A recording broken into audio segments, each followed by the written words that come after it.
Il n'y a pas si longtemps, je me suis rendu chez Tamachination à Akihabara et je vous ai filmé en fait quelques figurines qui étaient exposées. Au programme du jour, on va parler de Saint Seiya, de One Piece et de Dragon Ball. Un petit peu de Lamu.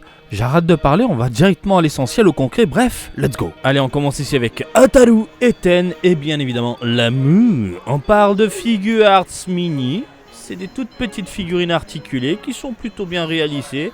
Et mon nom est Lamu étant sous le feu des projecteurs en ce moment. Forcément, Bandai en profite pour nous sortir des petites merveilles fort sympathiques. Donc si vous avez des mangas à la maison, si vous avez des Blu-ray, des DVD, vous avez compris, ce genre de figurines, c'est vraiment le top à mettre en avant. Du coup, votre collection. Vous mettez les figurines de chaque côté de votre ludothèque, mangathèque par exemple. Et je trouve que ça passe vraiment très très bien. Bref, une belle modélisation, comme vous pouvez le constater, également pour Lamu. Alors, c'est articulé. On les voit, les petites articulations, surtout au niveau des hanches, là, de ce côté-là. Mais globalement, c'est plutôt mignon et bien foutu. Pour du 3000 yens, on va dire, on va pas cracher dessus, voilà. Donc deux figurines bien réalisées, je dis pourquoi pas. Elle est sortie il y a peu à 5500 yens, on parle de Uzumaki Naruto SH Figure Arts. On est en plein Shippuden, il a les yeux rouges, il a les crocs, il a tout ce qu'il faut sur le visage, il est en colère, et c'est pas mal. Sincèrement, elle est plutôt jolie. Alors vous le savez, moi, les SH Figure Arts, c'est vraiment pas ma vie. Par exemple, regardez-moi ce genou totalement démesuré, mais en même temps, c'est pensé pour lui faire différents mouvements. Le but d'une figurine articulée, c'est justement de la manipuler pour que vous puissiez l'exposer selon une pose que vous désirez. Et là, je trouve qu'elle est plutôt bien réussie, globalement, surtout le visage. Le visage, c'est ultra fidèle, le petit bandana qui va bien, les cheveux super propres. Sincèrement, je suis totalement sous le charme. Bref, je me dis que si t'es fan de Naruto, ça peut clairement finir à la maison. Saint Seiya, 17 600 yens, ça sort en juin 2024 et on va parler de Shaka. Alors, l'armure est incroyable, mais d'entrée de jeu, je vais vous dire ce qui me dérange, le visage. Je sais pas, il y a un truc qui ne me plaît pas au niveau de la tête.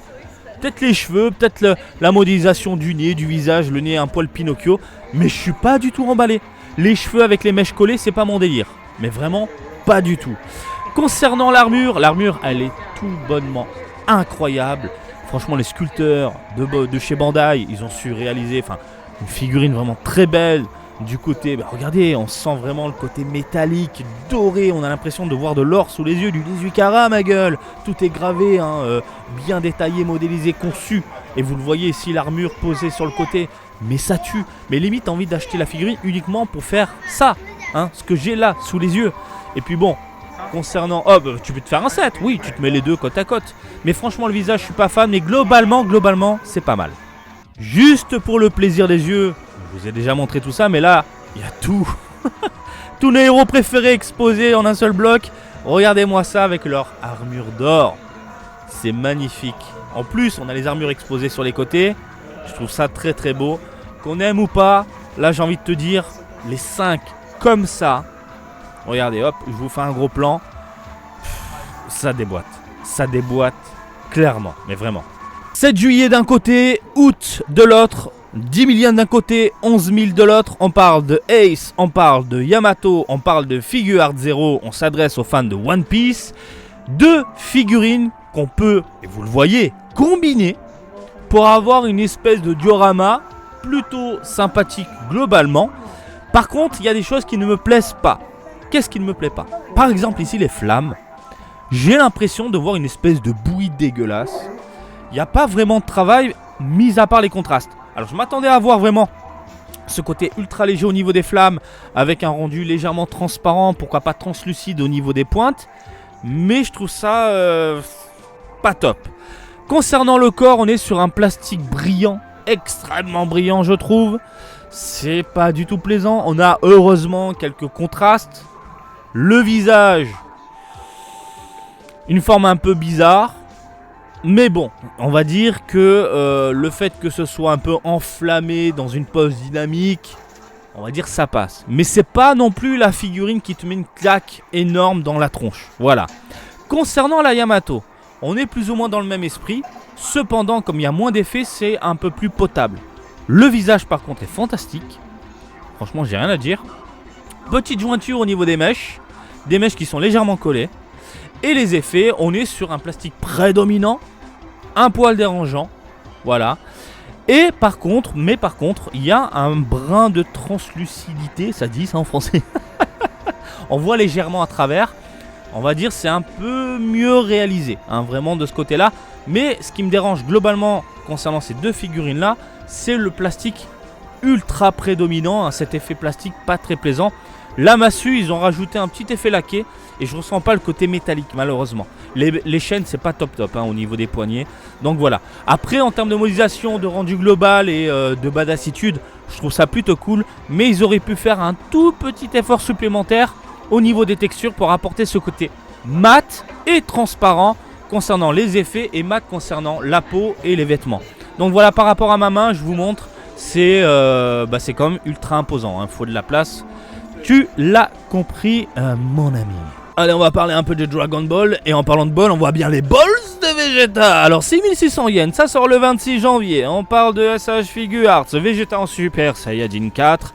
Ce que j'aime beaucoup avec les SH Figuarts, au moins, ça c'est clair, c'est qu'en termes de réalisation, le côté fidèle, regardez le visage est incroyable. Les proportions sont bonnes, j'ai rien à dire. C'est magnifique. Et je parle du visage, du corps, etc. Il y a un petit point qui me dérange, je vais vous en parler juste après. Concernant les articulations, excusez-moi, elles sont ultra voyantes, les articulations, mais bon, ça ne change pas. Et puis voilà. Le visage est vraiment très très cool. Les poils, on est sur un plastique dégueulasse avec zéro contraste, c'est un poil dommage. Ce qui me dérange, ce sont les cheveux, regardez. Les cheveux, les proportions, c'est un peu what the fuck, mais je pense que c'est voulu pour apporter ce côté un peu Super Saiyajin 4, hein, parce que ça part un peu dans tous les sens hein, concernant Vegeta. Je pense que tu l'as compris, mais vraiment les cheveux sur le devant, t'as une espèce de volume pas très plaisant. Et puis les balls en gros plan, ça fait toujours plaisir. 5500 yens, 26 janvier, SH Figuarts The Goku de Dragon Ball GT, je la trouve nulle à chier. Mais alors là, ils ont merdé. Je trouve qu'ils ont merdé au niveau du visage, je trouve qu'ils ont merdé au niveau des articulations. Il n'y a rien, mais alors absolument rien qui me donne envie de craquer. Le visage pue la merde, les yeux sont mal foutus. Les bras, c'est pas le top. Non mais il n'y a rien qui va. Pourtant, ils arrivent à faire des toutes petites figurines articulées où ça fonctionne du feu de Dieu. Là, ils ont loupé le Goku à mon sens. Bon après, si tu aimes bien, tu peux te faire un délire avec le caméra, rajouter des effets hein, un peu dans tous les sens, avec un support qui est vendu à part, attention, hein, merci ta machination. Et puis après, bon bah tu peux te faire un délire avec les deux figurines à la maison, avec Vegeta, et puis voilà quoi.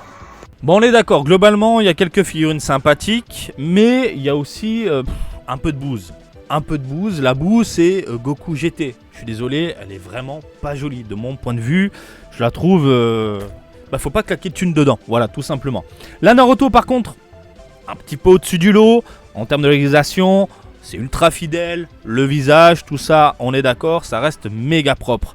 Le duo Figuarts Zero avec Ace et du coup Yamato, excusez-moi, putain, faut que je retrouve mes mots. C'est pas mal, parce que quand tu as les deux figurines combinées en face de toi, t'as toujours ce petit effet un peu waouh. Mais si tu es pointilleux, un petit peu comme moi, on parle de Figuarts Zero, et les Figuarts Zero, normalement, c'est bien détaillé, c'est bien fini, etc. Quand tu vois l'effet plastique, quand tu vois que ça manque, eh bien, d'un brin de détail hein, sur les corps, les vêtements, etc., bon, tu grasses un petit peu du dent, parce que justement, tu as l'habitude des Figuarts Zero, et ce que j'ai vu, en plus, pendant la Jump Festa, tu vois des trucs de dingue et tout, bon, voilà, tu te dis, bon, ça fait chier. Mais bon, si t'aimes bien les deux personnages, à ce prix-là, bon, voilà, hein, ça fait un joli duo diorama à la maison, ça peut être sympathique, par contre ça prend de la place. Bah écoutez les amis, j'espère que ça vous a plu, et comme d'habitude, je vous laisse vous exprimer dans les commentaires, et je vous invite à me suivre sur Twitter, Facebook, Twitch et TikTok, Marty Japan, et je vous dis à très bientôt, allez salut, bisous, ciao ciao.